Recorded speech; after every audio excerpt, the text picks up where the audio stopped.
And straight we go into Manchester City's injury crisis. Oh, Manchester City. Last season, it was their strong man in the midfield, Rodri, who actually put them off balance for so long. And now, bad news for City fans. Omar Marmoush has been ruled out of the Man City derby with a knee ligament bruise. Joining several key names already on the injury list, Pep Guardiola faces tough choices ahead of one of the biggest games of the season. How will Marmoush's absence affect City's?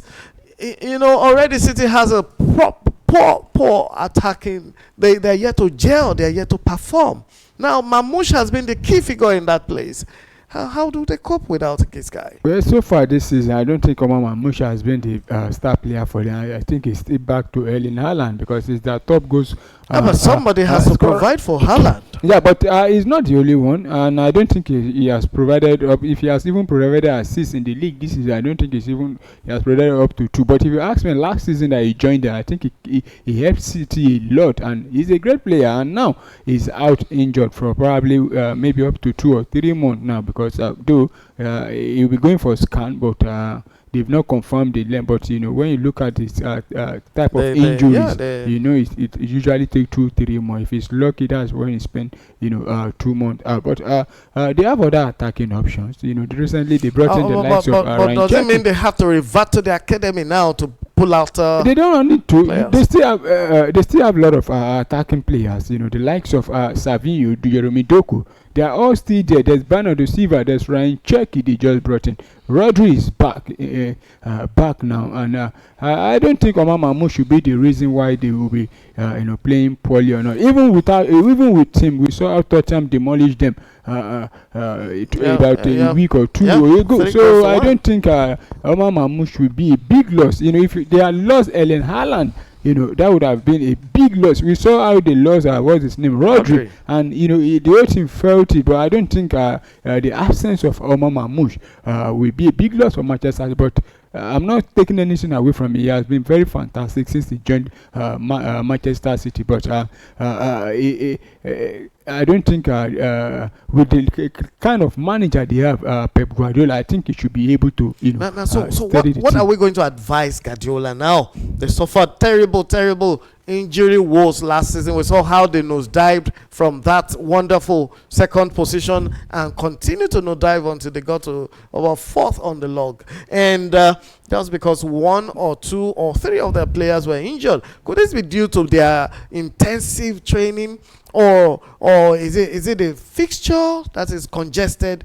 Perhaps they just have some bad luck after one of their players insulted the coach and said he should be respectful, or he should show respect. It should be humble. It should be humble. Yeah. That's the word. Be humble. Yeah. So what do you think? Which of this is really causing them this problem? Yeah. First of all, they finished 3rd last season, not 4th. 4th behind us now. But I think for Pep Guardiola, it's not about the training or schedule. Because if you ask me, for the past 3-4 seasons, they've been winning the leagues in a race. Still the same number of schedules, the same training, and you look at last season.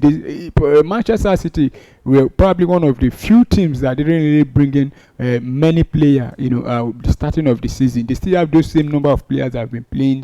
So they are used to whatever overloading the players. Yeah, with tactics and everything they've been doing. But I think it's a result of bad luck. They're not the only team. I don't think Manchester City are the team that suffered the highest number of injury in the league. But like I said, also maybe in the studio here, I could, about 2-3 months ago. It's also a result of teams finding out how to handle Manchester City. Wonderful. Because if you ask me, the players, the 11s they've been bringing out, are the same 11 that have been playing for over the time. But could they be slack, fatigue, or just tired or something? Well, all players are fatigued already because the same number of games are playing, and see the same number of games other team players are playing. I don't think they are playing more than every other teams are not having player out injured. But one thing is we need to know is that most clubs, they have one player. Once that player goes out injured, it's always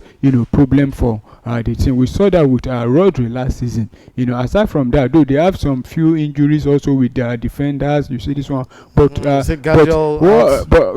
the main, to me, the main factor also was that they lost form, and Pep Guardiola, that a lot of people consider to be one of the greatest football manager, couldn't couldn't perform any magic with the team, but crashing out of Champions League so easily. But at the end of the day, they were able to fight their way to make sure they get the top four, and they lost the FA Cup final to a lowly ranked Crystal Palace. That's to tell you that things are not the way it is again for them. Things have found them out, and their players are out of form, and most of their players are also aging, primarily the defensive side of it. Though they've been able to bring in one or two few players, but to me, if you ask me, I still don't see Manchester City performing like the way they used to perform 2, 3, 4 seasons ago. Yeah, so you heard this from us for the first time.